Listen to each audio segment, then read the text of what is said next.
notre réunion quotidienne, le Midday Briefing. Nous sommes le vendredi 10 janvier. J'ai plusieurs annonces à vous faire. Permettez-moi de commencer d'abord par vous présenter les calendriers de la présidente pour la semaine prochaine. D'abord, le lundi 13 janvier, elle sera à Luxembourg. La présidente rencontrera Son Altesse royale le Grand-Duc du Luxembourg. La présidente rencontrera aussi le Premier ministre Xavier Bettel. Leur rencontre sera suivie par une conférence de presse conjointe. Ensuite, la présidence von der Leyen, ensemble avec le collège des commissaires, participera à un déjeuner de travail offert par le président de la Cour européenne de justice, M. Koen Leenaerts. Puis, à 15 heures, la présidente et le collège prêteront officiellement serment devant la Cour de justice de l'Union européenne. Cette cérémonie sera suivie d'une réception offerte par le président de la Cour. La présidente von der Leyen sera à Strasbourg le mardi prochain. Le matin, elle adressera la session plénière du Parlement européen à l'occasion du débat sur la présentation du programme d'activité de la présidence croate du Conseil. Et plus tard dans la journée, mardi, elle présidera la réunion du Collège des commissaires. Then, on Wednesday, 15th of January, the President will travel to Dublin, where she will meet with the Taoiseach Leo Varadkar. They will have a joint press conference together following their meeting. And finally, on Friday, in a week, the President will deliver a keynote speech at the Digital Life Design Conference in Munich.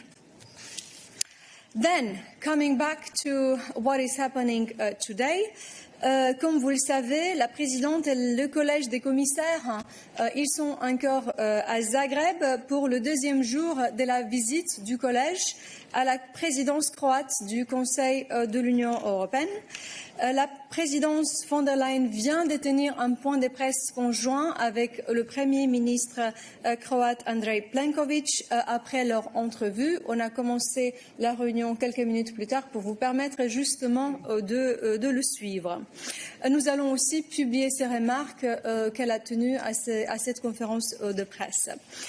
À ce point de presse, la présidence a annoncé la date, désormais confirmée, de la conférence des donateurs pour l'Albanie, qui aura lieu donc le 17 février 2020.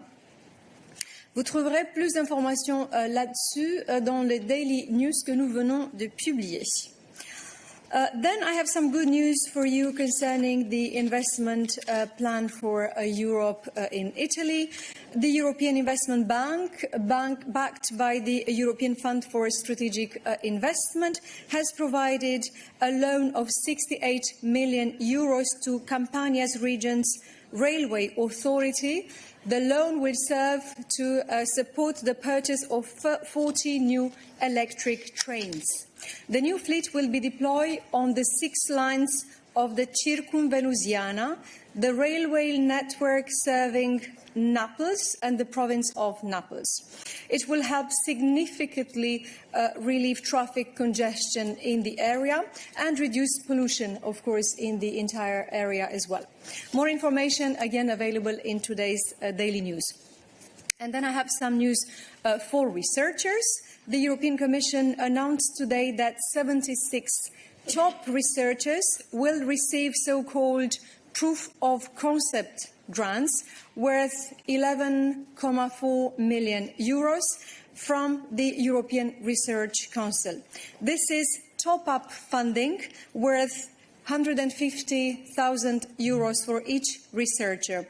It will support them to explore business opportunities, prepare patent applications, or verify the practical viability of their scientific findings.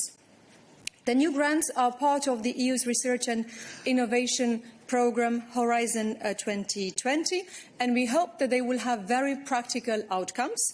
They will, for example, help produce a safer and cheaper treatment for patients with autoimmune diseases such as arthritis, or develop a method to measure if autistic children are getting the intended benefits from their educational program. So very practical outcomes are intended and expected. You will have more information on this as well from our daily news.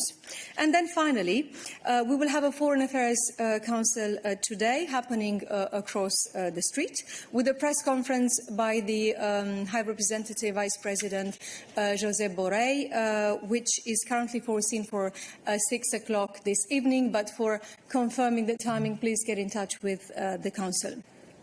I would therefore invite you kindly to save questions related to Iran, Iraq and Libya, which are linked to the Foreign Affairs Council, for that press conference. And with this, I'm ready to take your questions. David. Oui, merci. J'aurais deux types de questions. Je commence avec l'Espagne, la Catalogne, si je peux. Vous avez certainement vu la lettre que les autorités espagnoles